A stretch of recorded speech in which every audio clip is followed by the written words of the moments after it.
নির্বাচন সামনে রেখে রাজনৈতিক দলগুলো সক্রিয় রাজনীতির মাঠে। বিএনপি জামায়াতের মাঠের রাজনীতি নিয়ে বিস্তারিত জানাতে বার্তাকক্ষ থেকে আমাদের সঙ্গে যুক্ত হয়েছেন স্টাফ রিপোর্টার মোহাইমিনুল খান অপু। অপু, আপনার কাছে যেটা জানতে চাই শুরুতে, যে লন্ডনে বেগম খালেদা জিয়ার সাথে জামায়াতের আমির ডক্টর শফিকুর রহমানের সাক্ষাৎ নিয়ে অনেক রকমের কথা হচ্ছে রাজনীতির মাঠে। অনেকে বলছেন যে জোট হতে পারে, জোট তো আগেও ছিল, সেটা নিয়ে পর শেষের দিকে এক ধরনের টানা হেঁচড়া হয়েছে। এবার কি হতে যাচ্ছে? ইশাদ, বিএনপি জামাতের সাথে জোট 4 দলীয় জোট ছিল, এরপরে তারা 20 দলীয় জোটে ছিল। এখন ঠিক নতুনভাবে যখন জোট নিয়ে কথা উঠেছে, সেটি কিন্তু জামায়াতের আমির ডক্টর শফিকুর রহমান এবং নায়েবে আমির তারা যখন লন্ডনে বেগম জিয়া এবং তারেক রহমানের সাথে সৌজন্যমূলক সাক্ষাৎ করেন, সেই সাক্ষাৎটি যখন একটি গণমাধ্যমে প্রকাশিত হয়, তারপরে কিন্তু এই জোট বিষয়টি নিয়ে আলোচনা কিন্তু রাজনৈতিক মহলে চলছে। এর মধ্যে কিন্তু বৃহস্পতিবার রাজধানীর গুলশানের একটি হোটেলে জামাতের আমির ডক্টর শফিকুর রহমান কিন্তু একজন সম্পাদকের প্রশ্নের উত্তরে তিনি যেটি বলেছিলেন যে চিকিৎসাধীন খালেদা জিয়ার সাথে তার যে বৈঠক, সেটি কিন্তু সৌজন্যমূলক বৈঠকই ছিল।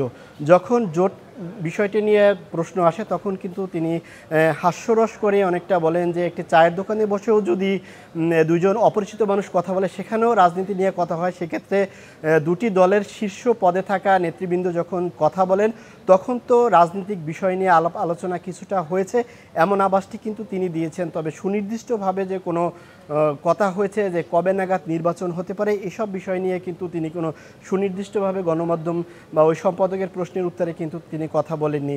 তবে জোটের বিষয়টি নিয়ে এরপরে আমরা যখন তাদের অন্যান্য জামায়াত ইসলামী নেতাদের সাথে কথা বলেছি, তারা যেটি বলছেন যে দলীয় ফর্মে কিন্তু জোট নিয়ে তাদের সাথে কোনো কথা হয়নি, এবং যেহেতু এর আগে বিএনপি জামাত জোটে থাকলেও এবার নতুন করে তারা জোটে আসবেন কিনা, এই বিষয়টি কিন্তু এখন পর্যন্ত পরিষ্কার হয়নি।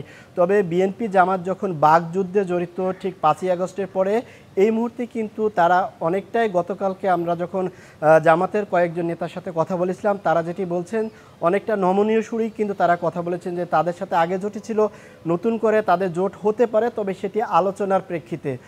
তো এর প্রেক্ষিতে একটা ব্যাপার জানতে চাই, জামায়াত ইসলাম তো এর আগে ইসলামী ভাবধারার যে দলগুলো আছে সেগুলোর সঙ্গেও বৈঠক করেছে, তখনও আমরা জোটের কথা শুনেছি যে একটা জোট হতে পারে।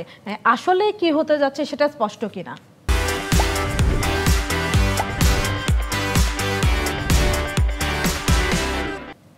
বৈঠকটি কিন্তু শীর্ষস্থানীয় এই নেতাদের মধ্যে ছিল, যেহেতু দুইটি ফোরামের কারোর সাথে এই বৈঠক নিয়ে আলাপ হয়নি।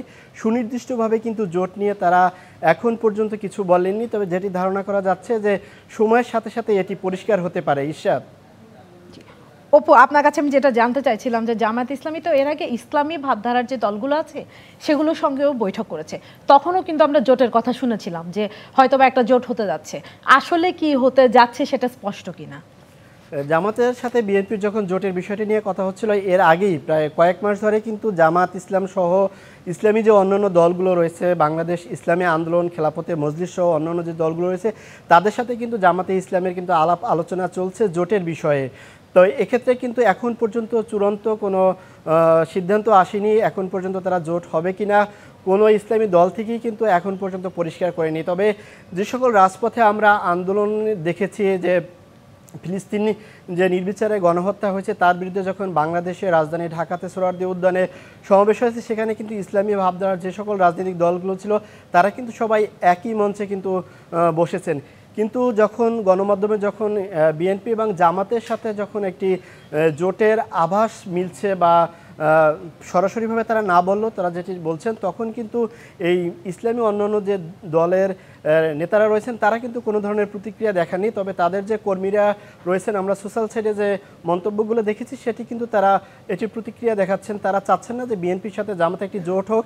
এটি একদম মাঠ পর্যায়ের কর্মী যারা, তারা কিন্তু এটি চাচ্ছেন না। ঈশাদ, অপু, আপনি যদি আমাকে ছোট্ট করে আরেকটা তথ্য দেন যে সামনে নির্বাচন, সবাই দল গোছাচ্ছে, প্রার্থী গোছাচ্ছে, তো জামায়াত ইসলাম তাদের কতগুলো আসনের জন্য প্রার্থী ঠিক করেছে বা এটা নিয়ে কাজ করছে কিনা?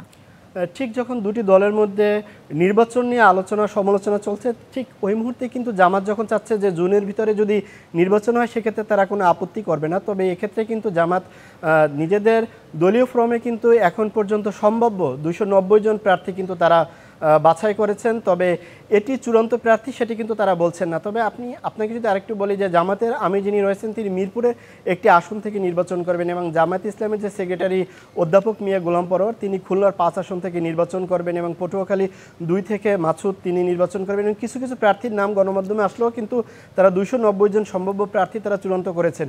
তবে এক্ষেত্রে ইসলামী যে দলগুলোর সাথে আলোচনা চলছে সেক্ষেত্রে তারা এটি বলেছেন যে তাদের সাথে যদি কোনো ছাড় দিতে হয়, আসন ছাড় দিতে হয়, সেক্ষেত্রে জামাত ইসলাম কিন্তু এই আসনগুলো ছাড় দিতে প্রস্তুত রয়েছে। তবে আজকে কিন্তু জামাতের আমির আরেকটা বিষয় বলেছেন জোর দিয়ে, এর আগে তিনি 3টি বিষয়কে সামনে নিয়েছিলেন। আজকে যে 2টি বিষয় বলেছেন যে প্রথমে সংস্কার, সেই সংস্কারটি তাদের করতে হবে এবং ফেসিবাদের যে বিচার সেই বিচারটি সম্পূর্ণ না করে যদি নির্বাচন দেওয়া হয় জনগণ সেই নির্বাচন মেনে নেবেন না বলে কিন্তু তিনি মন্তব্য করেছেন। ইশাত, অসংখ্য ধন্যবাদ অপু আজকে আমাদের সঙ্গে যোগ দেওয়ার জন্য।